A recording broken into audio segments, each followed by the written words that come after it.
بعد کی جو دینی جماعتیں ہیں جہاں ان کا ایک بہترین مقام تھا،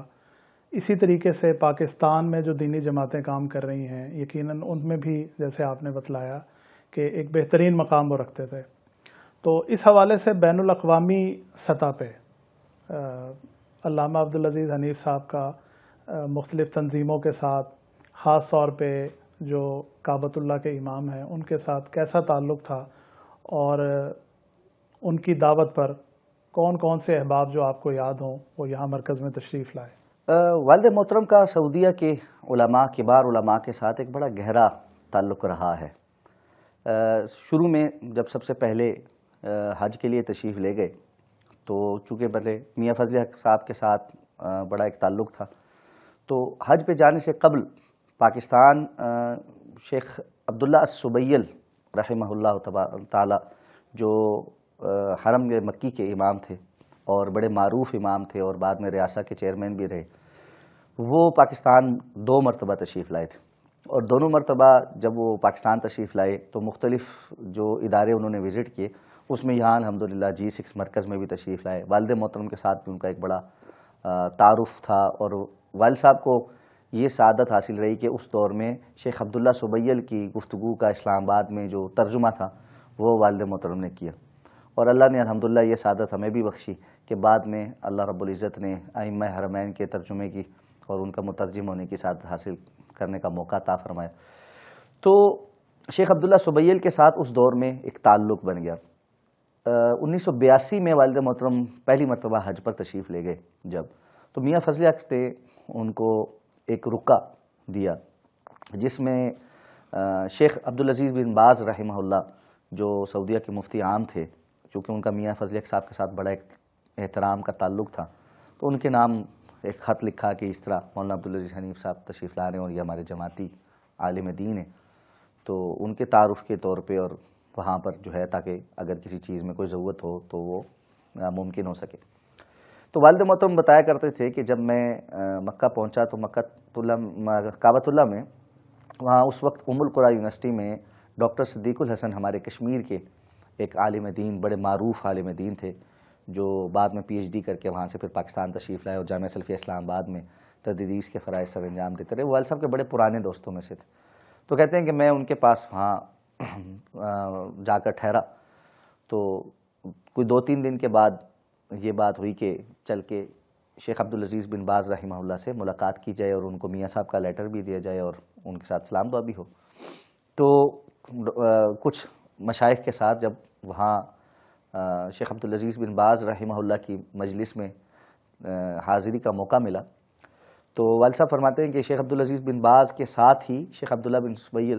بھی تشریف فرما تھے۔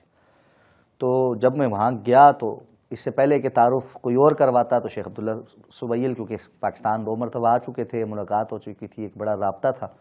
تو انہوں نے بڑا پرتباک استقبال کیا اور بڑے گرم جوشی سے ملے۔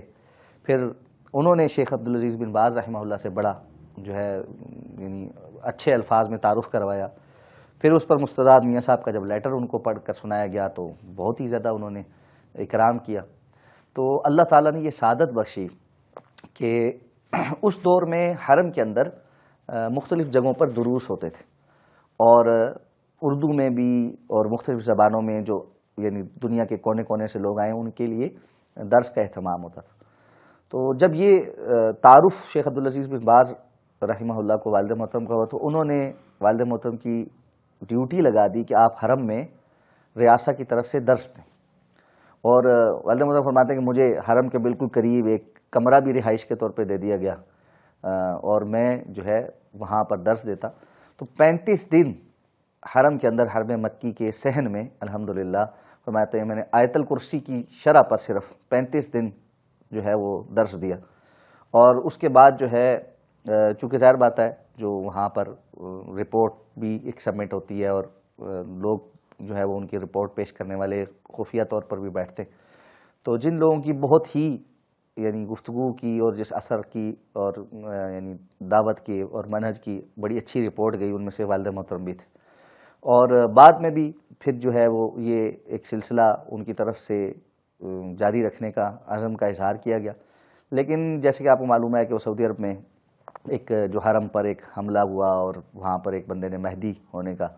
جو ہے وہ دعویٰ کیا، اور پھر اس کی وجہ سے حالات جو ہے وہ ذرا سخت ہو گئے، تو پھر یہ جو ارد گرد کے حرم کے اندر جو علماء کے کمرے تھے اور جو دروس کے جو سلسلے تھے ہر کسی کے، وہ پھر بند کر دیے، اس میں ذرا انہوں نے احتیاط برت لی۔ لیکن سعودی مشائخ کے ساتھ اور علماء کے ساتھ ان کا ایک بڑا جو ہے نا گہرا تعلق رہا۔ بعد میں جب پاکستان شیخ سدیس تشریف لائے 2006 میں، تب بھی ان کے ساتھ ملاقاتوں کا اور ان کے مختلف پروگراموں میں جو ہے ان کے ساتھ ایک سلسلہ ان کا جاری رہا۔ متعدد بار سعودی حکومت کا جو مہمان کے طور پر حج اور عمرے پہ ان کو جانے کا موقع بھی ملتا رہا، اور اس میں بھی وہاں پر علماء کے ساتھ اور مشائخ کے ساتھ ایک بڑا گہرا تعلق رہا۔ بعد میں جو ائمہ حرمین الحمدللہ یہاں مرکز تشریف لاتے رہے، ان میں شیخ خالد الغامدی اور شیخ صالح ال طالب اور شیخ عبداللہ عواد الجوہنی، ان سب کے ساتھ ایک تعلق مکتب الدعوہ کی وجہ سے اور سعودی سفارت خانے کی وجہ سے رہا، تو الحمدللہ ان کا ایک بڑا اس حوالے سے بھی ایک تعارف تھا۔ اسی طرح انگلینڈ کی جو جماعت ہے مرکزی جمعیت اہل حدیث برطانیہ،